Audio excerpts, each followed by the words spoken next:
बलिया की चर्चित विधायिका केतकी सिंह ने असदुद्दीन ओवैसी के बयान पर कड़ा जवाब दिया है। उन्होंने कहा कि मुसलमान डरपोक नहीं है तो हिंदू भी डरपोक नहीं है। केतकी सिंह ने यह भी कहा कि धर्म के आधार पर पाकिस्तान का निर्माण किया गया है और अब भारत में किसी और टुकड़े की संभावना नहीं है, क्योंकि देश के प्रधानमंत्री नरेंद्र मोदी हैं।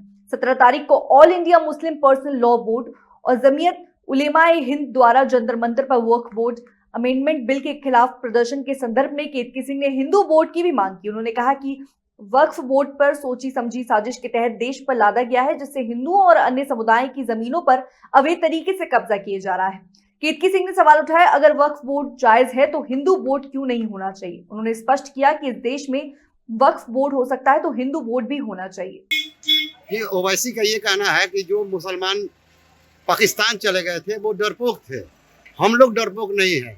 यहाँ कोई ये कह रहा है कि दवाखाना अलग कर लो, कोई कुछ कह रहा है, मुसलमानों को लेकर कोई कुछ कह रहा है, तो हम मुसलमान यहाँ के भागने वाले नहीं है। डरपोक वो मुसलमान थे जो पाकिस्तान चले गए।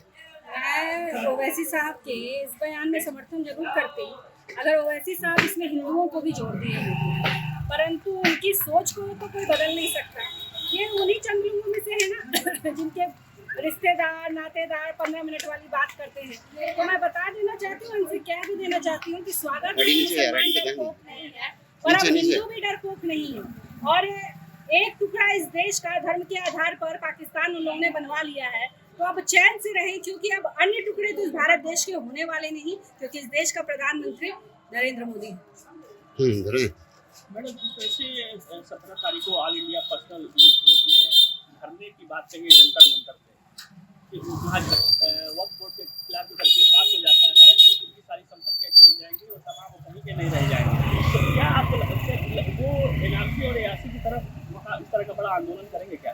देखिए, मैं तो निंदा करना चाहती हूँ ये जो भी बोर्ड होगा उनका, कि वक्फ बोर्ड के नाम पर, वक्फ बोर्ड है क्या ये समझने की जरूरत है। वक्फ बोर्ड एक सोची समझी साजिश इस देश पर लादी गई, जिसके तहत हिंदुओं समेत अन्य जितनी कम्युनिटी है इस देश में, उन सबकी जमीनों को इलीगल तौर पे कब्जा करना ही वक्फ बोर्ड है। और ये मांग करते हैं, ओवैसी साहब अभी बोल रहे थे कि इस देश का मुसलमान डरेगा नहीं, ये करेगा नहीं। और जब आप सेक्युलर देश में रह रहे हैं, जब आप लोकतांत्रिक देश में रह रहे हैं, तो स्पेशल स्टेटस की क्यों मांग करते हैं? आप वक्फ बोर्ड की क्यों मांग करते हैं? और अगर वक्फ बोर्ड जायज है तो हिंदू बोर्ड क्यों नहीं जायज है? इस देश में अगर वक्फ बोर्ड हो सकता है तो हिंदू बोर्ड भी हो सकता है। और मैं तो मांग करती हूँ कि हिंदू बोर्ड भी इस देश में होना चाहिए। अगर वक्फ बोर्ड की इतनी पैरवी हो सकती है, लोगों की जमीन लूटने के लिए इतनी पैरवी हो सकती है, तो हिंदू बोर्ड की कितनी हो सकती है, उनको सोचना चाहिए। ये देश ऐसे नहीं चलता। इस देश में सबका स्वागत है, और अगर आपको इस देश में रहना है तो इस देश को जो सेक्युलर बना है उस आधार पे ही रहना होगा। स्पेशल स्टेटस आपको दिया नहीं जाएगा इस देश में। सीए और एनआरसी की तरह ये आंदोलन करेंगे फिर तो करने देगा, करेंगे तो सीए एनआरसी के बाद भी क्या हुआ? कागज दिखाना है तो कागज दिखाना है, और अगर वक्फ बोर्ड हटाना है तो वक्फ बोर्ड हटाना है। एक मजबूत सरकार इस समय दिल्ली में चल रही है, और जब उसने ठान लिया है कि अब किसी की जमीन वक्फ के नाम पर नहीं लूटी जा सकेगी तो नहीं लूटी जा सकेगी।